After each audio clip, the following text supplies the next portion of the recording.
Ele falou sobre sua tradução da poética, sua tão célebre já tradução da poética, que ainda nem saiu e já faz tanto sucesso. Tá? Esperamos que venda, né? Que não seja, enfim, as pessoas não vão falar, já baixei esse negócio, não vou comprar agora, mas aí fica brincando um pouco. Agora, queremos muito ouvir o que você vai nos dizer sobre a sua tradução da poética, que enfim, é muito meticulosa. Quem ainda não baixou, baixe. É um trabalho excelente sobre a poética de Aristóteles. Então, eu acho que desde a hora que eu coloquei num projeto de pesquisa conjunto que a minha tradução da poética já tinha tido 30 mil downloads do site da USP, eu me comprometi a ouvir até o fim da minha vida o Paulo repetindo isso para mim. E eu estou me acostumando. Enfim, é um prazer estar aqui. Eu gostaria de agradecer ao professor Paulo Ferreira pela organização desse encontro, né, do qual eu sou formalmente co-organizador, mas na verdade todo o trabalho foi do Paulo.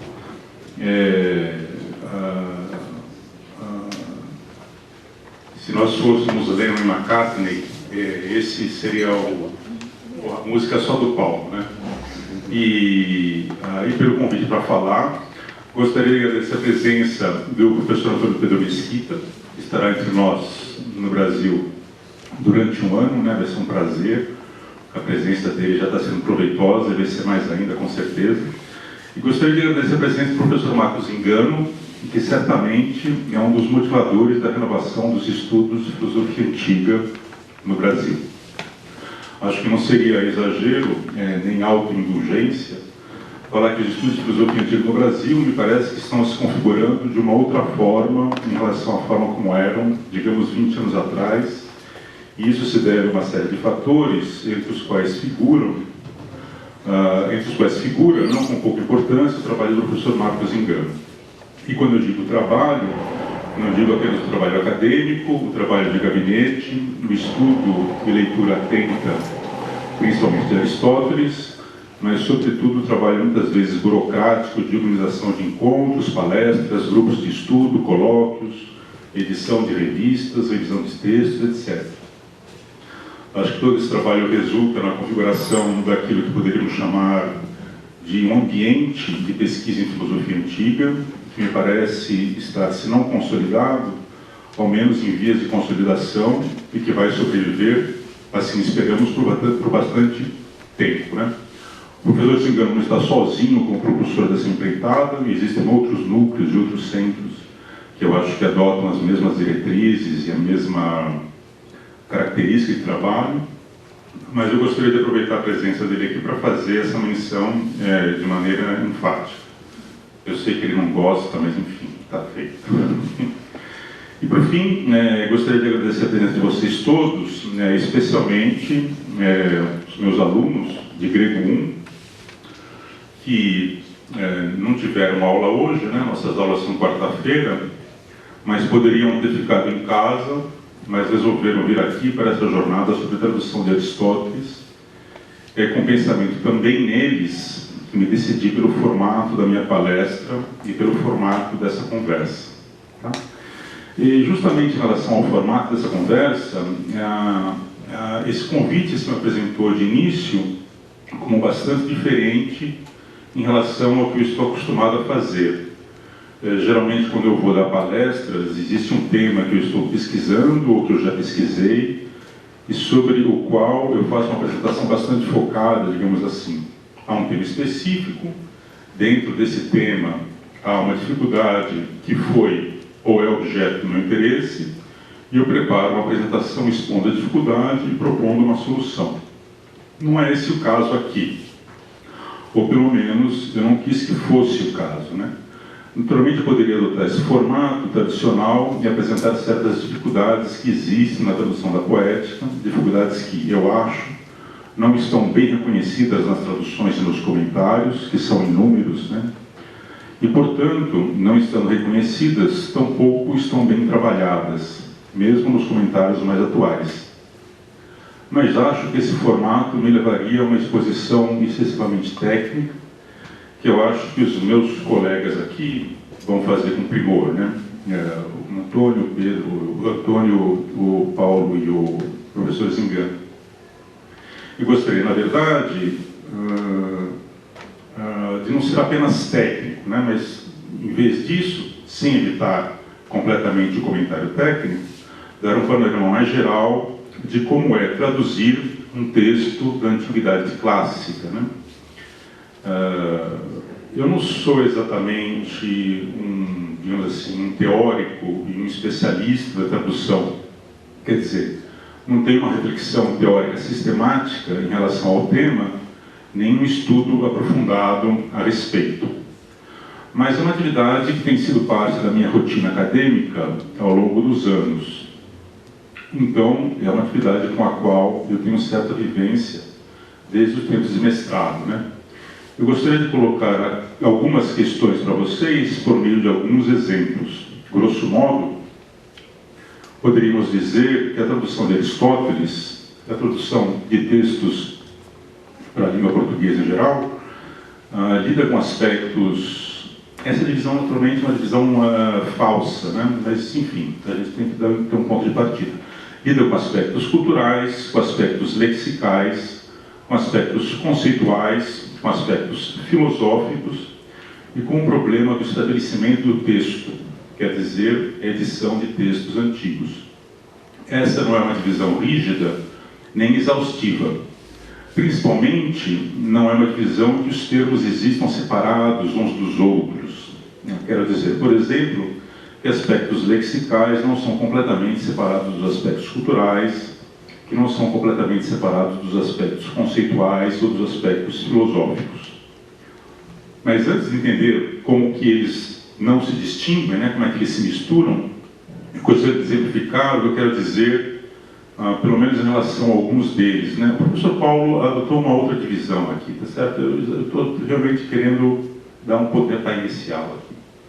Digamos, por exemplo, aspectos do ambiente cultural grego, né?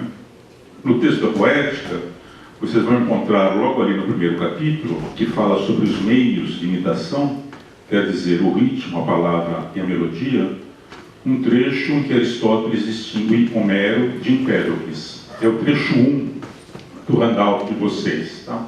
Então, Poética aqui 1, 1447, B13 a 20. Eu vou ler o trecho aqui. Então, os homens, unindo o fazer ao metro, chamam uns de poetas elegíacos, outros de poetas épicos, declarando os poetas não a partir da mimes realizada, mas de acordo com o metro usado. Pois mesmo se fosse publicada matéria médica ou física em metro, o costume é chamá-los assim. Mas nada de comum há entre Homero e Empédocles, exceto o metro. Por isso, a um costuma se chamar com justiça poeta, e a outro antes naturalista que poeta. Tem um trecho em grego aí embaixo com as correspondências das palavras traduzidas em português, estão sublinhadas e com um númerozinho em cima, e também no grego as mesmas palavras estão sublinhadas com um número correspondente em cima, tá? Naturalmente, o entendimento satisfatório do trecho passa pelo conhecimento de quem é Empédocles. Eu digo entendimento satisfatório porque, na verdade, mesmo sem saber quem é Empédocles, e isso ocorre com frequência, muitas vezes são citados autores dos quais não temos nenhum conhecimento fora do próprio texto. Quer dizer, mesmo sem saber quem é Empédocles, é possível entender que ele está contraposto ao Homero e que deve ter publicado, ou alguma coisa próxima de ter publicado, né? Quando a gente fala publicado, a gente está caindo num anacronismo aqui. Alguma coisa que não sendo, que sendo em metro, ou seja, ele publicou alguma coisa foi metrificada, mas que não é aquilo que a gente chamaria literatura, não é algo poético. Ao menos não no sentido em que dizemos que Homero é poeta. E isso pode causar certa estranheza em nós, leitores do século XXI. Como assim escrever matéria médica ou física em versos. Como ele fala aqui, né? Pois mesmo se fosse publicada a matéria médica ou física em metro, o costume é chamá-los assim. Isso já causa uma estranheza em nós, tá certo? Existia isso, quer dizer, publicar matéria científica em versos? Sim, existia. E se nós não soubéssemos desse fato, a estranheza do trecho permaneceria como um enigma para nós. Mas mesmo que esse enigma não pudesse ser solucionado dessa forma fácil, quer dizer, a gente sabe quem é Empédocles, e sabe que ele publicou matéria que nós diríamos, talvez, científica, mas no sentido de ciência que não é o nosso sentido de ciência, ainda restaria, para ajudar a compreensão do texto, a contraposição ao Homero. Mas suponhamos que nós não soubéssemos também quem foi Homero. Aí, a contraposição entre ambos se perderia e nós estaríamos ainda menos esclarecidos a respeito da passagem. Mas ainda restaria a oposição conceitual que o trecho desenha entre os escritos metrificados e os escritos não metrificados, entre a matéria poética e a matéria científica, digamos assim. Perderíamos o sentido do exemplo, se não soubéssemos quem são Homero e Empédocles, que são citados a título de exemplo, mas não perderíamos o sentido geral da passagem, uma vez que Homero e Empédocles estão citados para exemplificar um ponto conceitual. E faz parte das nossas estratégias de leitura supor que o texto é coerente e coeso, quer dizer, o exemplo está ali para ilustrar algo conceitualmente dado, né? E mesmo que nós não soubéssemos o sentido do exemplo, poderíamos ainda assim extrair um sentido dele, mas seria um sentido só sustentado pela própria diferença conceitual que foi colocada. Veja, outra questão que surge nessa mesma passagem diz respeito ao termo physikon e seu correlato fisiologo. Veja, o physikon está aqui na segunda linha do texto grego, está sublinhado e com um em cima, né? E corresponde aqui a matéria médica ou física no texto grego. E fisiologon está na última linha do texto grego, com um 2 em cima, e foi traduzido por naturalista, tá certo? Então, eles estão marcados com o número 1 e 2, e foram traduzidos respectivamente por física, na frase, pois mesmo se fosse publicada matéria médica ou física em metro, e física é a tradução de physikon, e na frase, por isso a um costuma se chamar com justiça poeta, e ao outro antes naturalista que poeta. Naturalista é a tradução de fisiologon. Uma primeira observação é que a tradução não manteve a conexão etimológica evidente que existe no texto grego entre physikon e physiologon. Ambos termos são derivados do grego physis, cuja tradução mais corriqueira para o português seria natureza. Mas, veja, mesmo essa tradução de physis por natureza poderia ser refinada, né? Natureza, para nós, pode significar os rios, as praias, as florestas, né? Natureza, nesse sentido, é aquilo que não é urbano. O sentido de natureza aqui no texto é outro. Seria mais ou menos o sentido que daríamos ao termo quando dizemos que a gestação é um processo natural, né? Quer dizer, é um processo do qual a natureza está encarregada. A gestação, a procriação, ou o crescimento do feto, digamos assim. Então, veja como esses conceitos que a gente lê no texto grego, como eles transportados para o nosso ambiente cultural, eles ganham uma nuance que às vezes dificulta a leitura, né? E como é que seria uma tradução que pudesse, para não falar do fato que a gente traduziu termos que são correlatos etimológicos, né, physikon e physiologon, sem manter a mesma raiz etimológica, tá certo? Como seria uma tradução que pudesse manter uma mesma raiz etimológica em português? Além disso, há outra questão, né? O termo é usado por Aristóteles para se referir a alguns entre os filósofos pré-socráticos, que, segundo a visão dele, explicavam o mundo recorrendo a processos naturais, como o movimento dos átomos, a mistura entre fogo, terra, ar e água, ou a atração entre elementos opostos. E Empédocles é justamente um desses filósofos. Como seria possível dar conta de todos esses significados e ainda assim manter uma tradução elegante em português corrente? Essas são as dificuldades que a gente tem quando a gente vai traduzir o texto ali. Essas dificuldades aparecem assim aos montes. Não é preciso chegar num texto como que fala especificamente sobre as armadilhas da linguagem, né, como são as citações sofísticas, para a gente chegar nesse tipo de dificuldade, né? Esse tipo de dificuldade pulula no texto grego, tá certo? E em Aristóteles tem um pouco dessas configurações, né? E agora, essa é uma questão lexical, é uma questão cultural, é uma questão conceitual. Na verdade, está tudo misturado aqui, né? É lexical porque envolve o significado de um termo. É cultural porque envolve a figura de Empédocles e o ambiente cultural da Atenas clássica. É conceitual porque envolve a distinção conceitual entre a atividade do poeta e a atividade do filósofo da natureza. Veja, mas isso ainda não esgota o comentário em relação à passagem, porque o manuscrito que nós temos com esse trecho não tem a palavra physikon.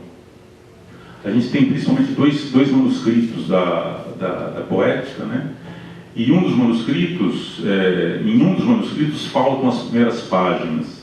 Então, dessa parte daqui, a gente só tem um testemunho manuscrito, exatamente, né? E esse manuscrito, infelizmente, não tem nem a palavra physikon, tem a palavra musicon, né? Como se fosse musical, relativo à arte das musas, né? Não musical no sentido de ser, como a gente diz, música sertaneja, mas musical no sentido de ser arte das musas, né? Nada contra a música sertaneja. Então, physikon, entretanto, se a gente for, não nessa tradução manuscrita ocidental, mas na tradução manuscrita árabe, esse termo physikon constaria no manuscrito grego, que serviu de base para a tradução siríaca, que serviu de base, por sua vez, para a versão árabe do texto da poética. A gente tem uma versão árabe do texto da poética, que nesse caso daqui corrobora a retirada desse physikon, desse musicon, né? E a gente corrige ele por physikon, certo? Aqui estamos falando da transmissão do texto, e isso introduz toda uma série de considerações novas que dizem respeito mais à materialidade mesma dos livros e dos manuscritos que nos foram legados, do que exatamente aspectos conceituais, lexicais, culturais, etc.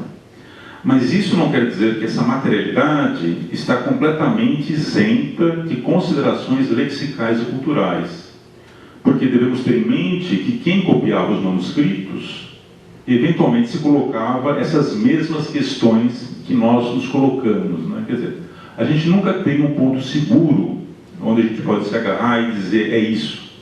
É sempre uma tarefa bastante espelhada e bastante interconectada de relações que sustentam uma interpretação textual, tá certo? Veja, ainda uma outra questão relativa a esse texto. Eu vou dar aqui alguns exemplos, como eu estou dando agora para vocês, elementos ilustrativos, né, de como é que é esse trabalho de tradução. E depois eu vou passar por uma questão filosófica mais ampla, que nasce também dessas questões textuais, né? Ainda uma outra questão relativa a esse texto. Veja a tradução da frase: os homens, unindo o fazer ao metro, chamam uns de poetas elegíacos, outros de poetas épicos, né? É o comecinho logo, né? Os homens, unindo o fazer ao metro, chamam uns de poetas elegíacos, outros de poetas épicos. O que ele está dizendo aqui, o Aristóteles, e isso a tradução disfarça, né? Isso a tradução esconde, o que ele está dizendo aqui não é que os homens mentalmente se equivocam de alguma forma e unem, ligam, relacionam o poeta ao metro que ele usa. A imagem é muito mais física, né? Aristóteles está dizendo que o termo poeta elegíaco, que é o termo 4, aqui em português, poetas elegíacos, e que no texto grego está elegeio poius, tá? São os poetas elegíacos. Veja que o termo grego ele é composto, né, de elegeio e poius, né? Elegeio é elegia e poius é derivado do mesmo verbo que dá origem à poética, o verbo poiel, né? Um verbo contrato em épsilon, ativo. Isso aí vocês deveriam saber. A imagem é muito mais física, né? Retomando aqui.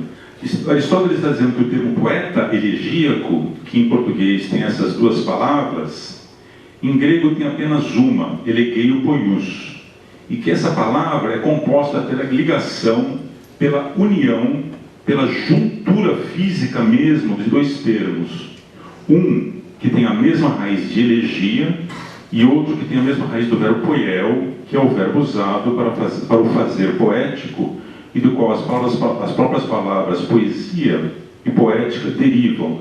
E o verbo que ele usa para dizer que existe essa junção é o verbo aqui 3, unindo, né? Que em grego é synaptontes.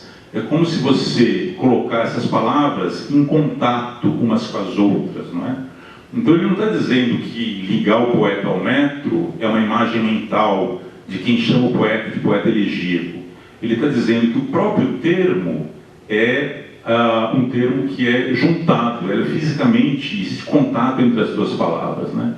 A mesma coisa que existe aqui nos poetas épicos. Quer dizer, e tudo isso a tradução disfarça, e as traduções que você tem também, as outras traduções que você tem no português, também não dão conta desses termos, né?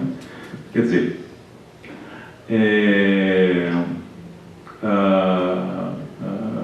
como é que você vai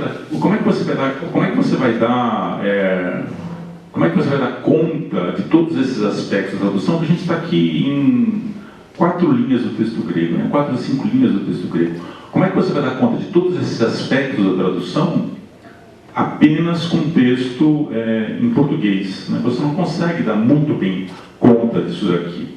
Você tem que fazer uma nota de rodapé, ou você tem que fazer um malabarismo lexical qualquer ali em português para dar conta disso, né? Daí, eventualmente, você vai ter que explicar o seu malabarismo lexical em alta de rodapé, porque ele não ficou claro o suficiente, tá certo? Mas vocês podem se perguntar, bom, tudo bem, tem todas essas minúcias, mas é isso que é importante no texto aristotélico? Quer dizer, se você estiver lendo Aristóteles, seja lendo a poética, e não souber que o termo poeta elegíaco e poeta épico estão sendo considerados dessa forma pelo Aristóteles, será que você perde muito do contexto do que está sendo dito? É claro que existem casos e casos. Existem casos que são casos mais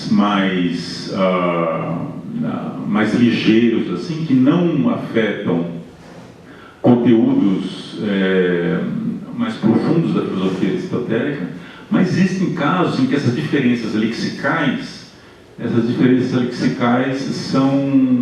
são bastante importantes, não é? E às vezes esses casos são tão indecidíveis quanto a resolução desses problemas aqui, tá? Eu estava um amigo desses encontros semanais que a gente tem de tradução, não aqui na Unifesp, mas lá no Centro dos Helenos Zaraté. Ele estava traduzindo ali o início da República do Platão, né? Só para dar um exemplo de num outro âmbito também, né? E você sabe lá no início da República como é que é, né? Quer dizer, como eu tenho texto fresco na memória, né? Quer dizer, Desci ontem ao Pireu com Glauco, filho de Ariston, para fazer preces à deusa e querendo ver como eles organizaram a festa, ou como eles organizariam a festa a primeira vez que eles a celebram, né? E veja, então, se você for olhar o texto grego, você tem ali duas estruturas lexicais unidas a um verbo principal. Eu desci para o Pireu para observar a festa eu desci para o Pireu para rezar a deusa e querendo ver a festa, tá certo? Querendo ver como eles organizaram a festa. Então são duas ações ligadas ao verbo principal, né? Eu desci para rezar e querendo observar a festa, uma vez que era a primeira vez que eles estavam, visto que era a primeira vez que eles estavam celebrando, tá certo? E da estrutura do grego, a gente pode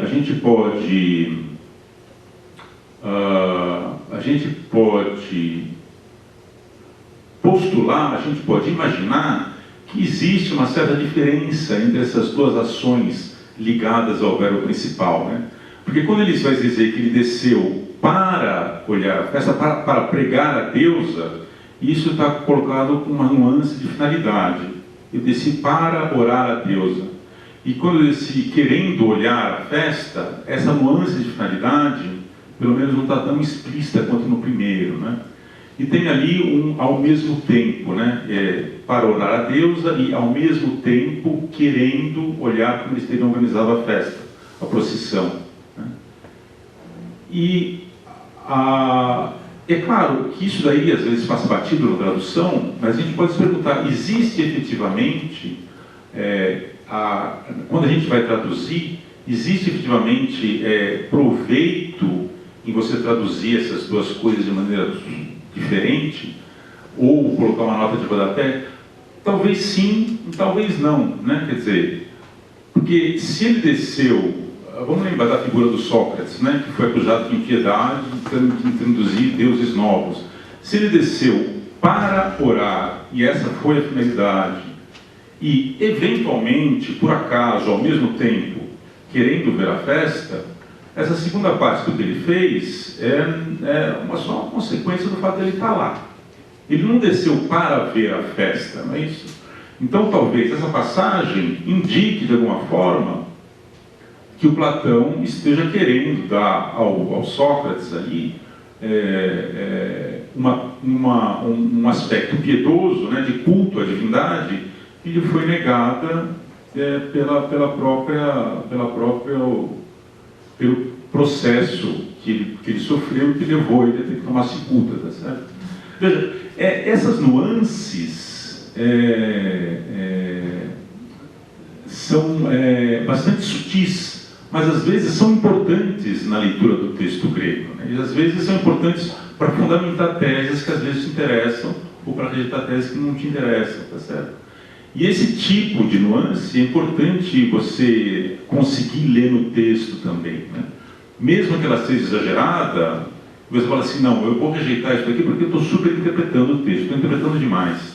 Isso, na verdade, aqui não tem. Mas mesmo que você queira rejeitar, é bom você conseguir observar isso antes de efetivamente propor essa tradução e propor uma interpretação da passagem. Agora, então, isso como essa parte introdutória de como é que é essa atividade que a gente tem de tradução, né? Agora, se a gente for, por exemplo, tentar ver isso daqui, como é que isso pode ter um rendimento filosófico mais importante, mais profundo, me parece, eu queria analisar com vocês agora esses dois trechos do Handout 2 e o 3. O 2 é exatamente a abertura da poética, o parágrafo inicial da poética.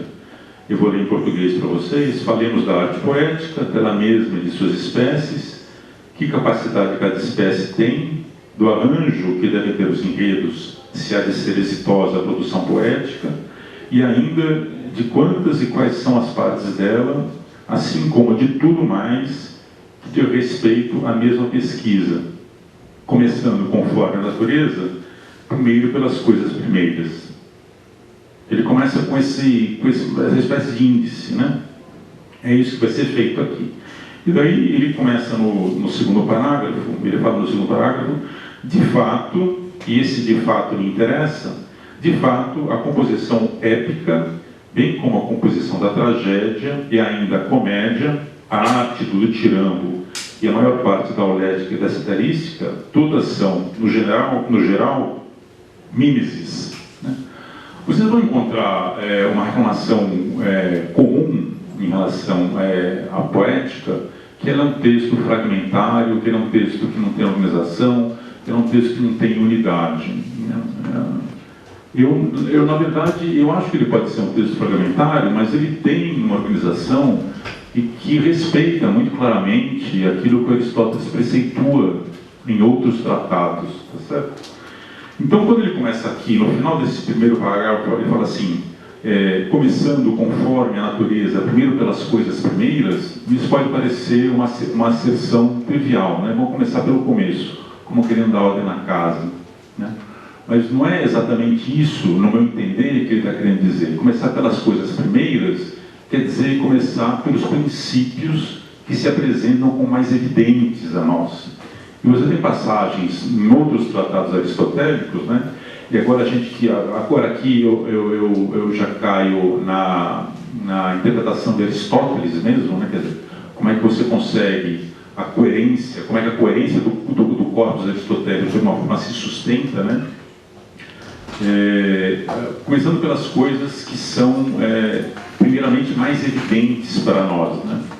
Então ele tem uma passagem na Ética Nicomaqueia, onde ele fala sobre esse princípio metodológico, né? E tem uma passagem na Física, em que ele fala sobre o princípio metodológico, né? A gente começa pelo que é mais evidente para nós, caminha em direção ao que é mais evidente por natureza, e daí a gente tem está aprendido o objeto que a gente está estudando, e desse princípio que é mais conhecido por natureza, de posse desse princípio, a gente passa a estudar melhor esse objeto que a gente está querendo estudar. Eu acho que isso está exemplarmente colocado na poética. Ele começa daquilo que é mais evidente para nós, caminha em direção à definição de tragédia, que é dada lá no capítulo 6. Da definição de tragédia, ele elenca os 6 elementos que compõem a tragédia, elege um desses elementos, que é o enredo, como o mais importante, e passa a maioria dos restantes capítulos analisando esse elemento. Né? Então, veja, ainda que elas tenham chegado a nós em estado fragmentar, e efetivamente tem certos capítulos cuja sintaxe é bastante complicada, eu acho que ela tem uma estrutura, uma espinha dorsal, que está bem composta e está bem colocada. Né? Então, quando ele fala assim, começamos pelas coisas primeiras, e começa o segundo parágrafo com esse de fato, que traduz o que está aqui em cinza no texto grego, né? Epopoia, esse de fato é a tradução desse de. Grande parte das traduções despreza. Né? Então ele está falando assim, eu vou começar pelas coisas primeiras, e eis aqui, essas são as coisas primeiras, tá certo? E ele daí elenca as formas que nós diríamos formas literárias do seu tempo, que é a epopeia, a comédia, a tragédia, a arte do tirambo, a holética e a citarística, e diz que elas são mimeses. Esse é um começar pelas coisas primeiras, tá certo? E quando ele chega ali na definição da tragédia, no capítulo 6, que é esse trecho 3 de vocês aqui, né? E aqui, eu vou ler aqui. Então, ele começa ali dizendo exatamente quais são essas coisas mais evidentes para nós, o que são os princípios para nós, e vai caminhar em relação àquilo que é mais conhecido por natureza. E aquilo que é mais conhecido por natureza, no meu ponto de vista, é a própria definição de tragédia, ao qual ele chega no capítulo 6, tá certo?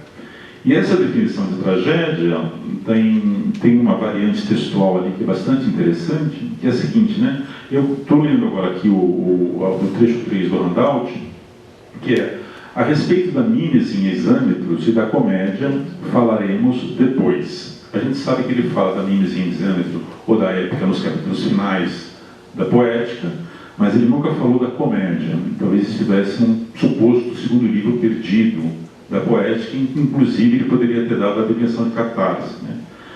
Falemos agora da tragédia, tomando dela a definição de sua essência, que deriva do que foi dito.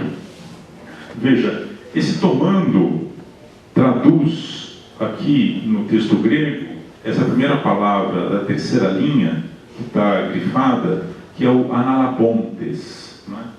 Agora, os manuscritos, e isso é que é mais interessante, né? Os manuscritos, eles não têm o analabontes. O analabontes, ele é uma conjectura do Bernays, e o Bernays foi um filólogo judeu-alemão do século XIX. Ele era tio da mulher do Freud, né? E ele, em vez desse apolabontes, ele sugeriu o que não está em manuscrito nenhum, o analabontes. E qual que é exatamente a diferença entre o apolabontes e o analabontes? Segundo eu vejo, não é, quando você fala de apolabontes, que é o que o manuscrito tem, mas que o Bernays não quis colocar, e que as edições modernas seguem o Bernays, seguem erradamente, ao meu ver, essa sugestão. Quando você fala do analabontes, você está dizendo que você vai retomar o assunto do ponto que você tinha parado, né? Esse verbo analambano, né, aparece algumas vezes na Ética Nicomaqueia, por exemplo, enquanto Aristóteles está fazendo o caminho de chegar à definição de felicidade. Ele tergiversa um pouco, e quando ele vai retomar o assunto, ele fala assim: vamos retomar o assunto e vamos voltar e procurar a definição de felicidade. Me parece que a sugestão do Bernays é no mesmo sentido, né? Quer dizer, assim como ele está usando esse analambano lá na Ética Nicomaqueia, no caminho que ele percorre para chegar até a definição, aqui ele está utilizando esse analambano da mesma forma, né? Mas eu acho que aqui não é, que você vai retomar daquilo que foi dito a definição que deriva do que foi dito, né? Eu acho que o apolabontes aqui tem muito mais sentido do que o analabontes, me parece. Só para dar um detalhe dessa crítica textual, né? Agora, se vocês forem ver nas edições críticas que você tem, né?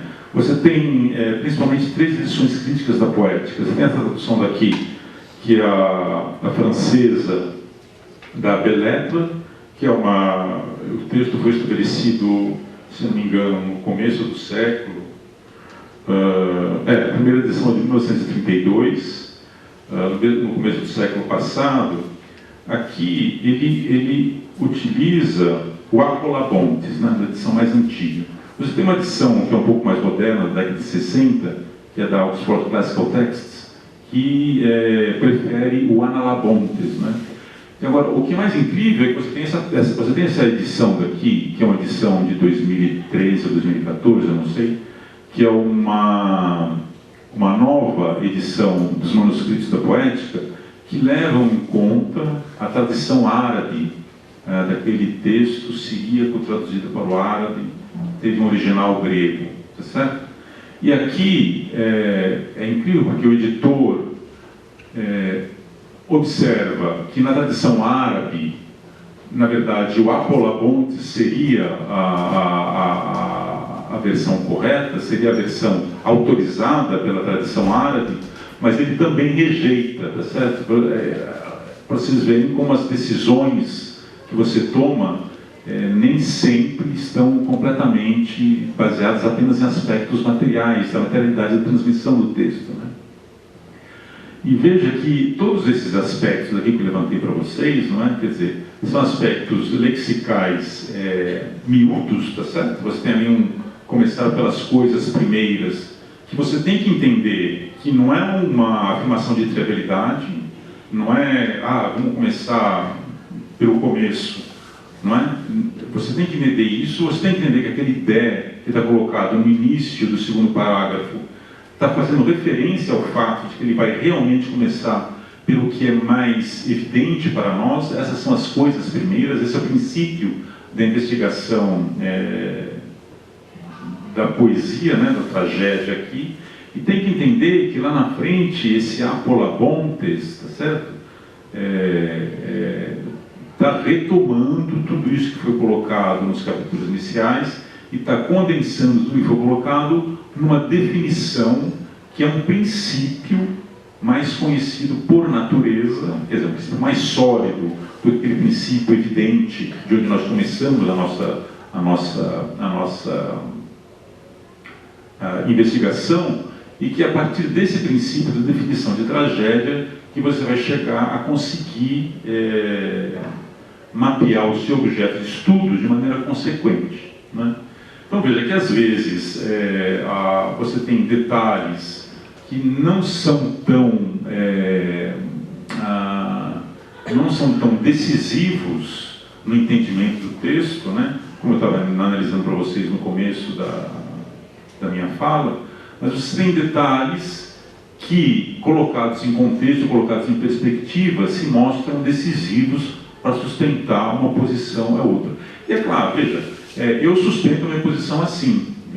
O editor que fez essa edição da Poética sustenta a posição dele com outros argumentos, tá certo? Quer dizer, a gente vai sempre, de alguma forma,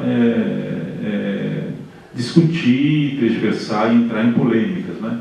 Mas o importante é que você consiga chegar a uma definição, que você consiga chegar a uma interpretação que você considere coerente do texto, né? E é claro que essa interpretação coerente de todos os aspectos do texto é um ideal irrealizável, tá certo? Mas a gente caminha nesse sentido. Então, para terminar a minha palestra, né, eu acho que, voltando à menção do estado atual das pesquisas em filosofia antiga no Brasil, eu acho que, em relação ao que se fazia anteriormente, em relação ao que se fazia 20 anos atrás, ou 30 anos atrás, não é? Eu acho que tem algumas coisas que são ganhos dos quais a gente não pode retroceder. Primeiro é que você tem que ter uma análise baseada no texto grego. Isso me parece fundamental, né? E para ter uma análise baseada no texto grego, você tem que ter um domínio do grego, que é um domínio que demora muito tempo para você conseguir de maneira satisfatória. Eu não acho que o meu domínio de grego me satisfaz ainda. Acho que tem muita coisa para aprender ainda, né? Vocês podem ver que é um trabalho extremamente minucioso, né?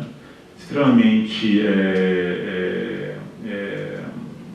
elaborado, às vezes com uma erudição que beira um certo pedantismo até, né? Mas que revela, no fim, uma compreensão do texto que a tradução não vai conseguir te dar, né?